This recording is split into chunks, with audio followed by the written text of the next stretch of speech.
मित्रांनो, एवढी सगळी जी गर्दी पाहताय ना तुम्ही, ती ही गाडी पाहण्यासाठी, कारण की ही आहे पंच CNG, जे की फेसलिफ्ट भारतामध्ये लॉन्च करण्यात आली. तुम्ही पाहू शकता एवढ्या प्रकारच्या ज्या बॅग्स आहेत या तुम्ही ठेवू शकता. 2 कॅबिन साईज बॅग आहे, 2 छोट्या साईजच्या बॅग आहेत आणि रिअर साईडने जर पाहिलं तर गाडीचा जो लुक आहे हा तुम्हाला असा काय या ठिकाणी पाहायला मिळतो. रिअर वायफर देखील आहे, प्लस गाडीच्या आतल्या साईडला जर पाहिलं आणि इथे एक सरप्राईज म्हणजे काय माहिती का, भरपूर लोक CNG मध्ये ऑटोमॅटिक गिअरबॉक्सची मागणी करत होते.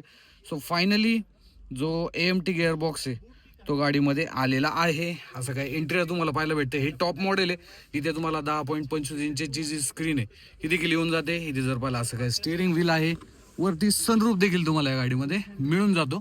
ज्या लोक पण वाट पाहत होते AMTची पंचमध्ये, तर फायनली ती गाडी आज भारतीय मार्केटमध्ये जर पाहिलं तर लॉन्च करण्यात आलेली आहे. AMTची प्राइसिंग आलेली नाही बरं का ह्या गाडीच्या, CNG AMTची. बट गाडी तुम्ही ओव्हरऑल पाहू शकता. या गाडीचा फुल व्हिडिओ तुम्हाला आपल्या यूट्यूब चॅनलवरती पाहायला मिळणार आहे. Stay tune.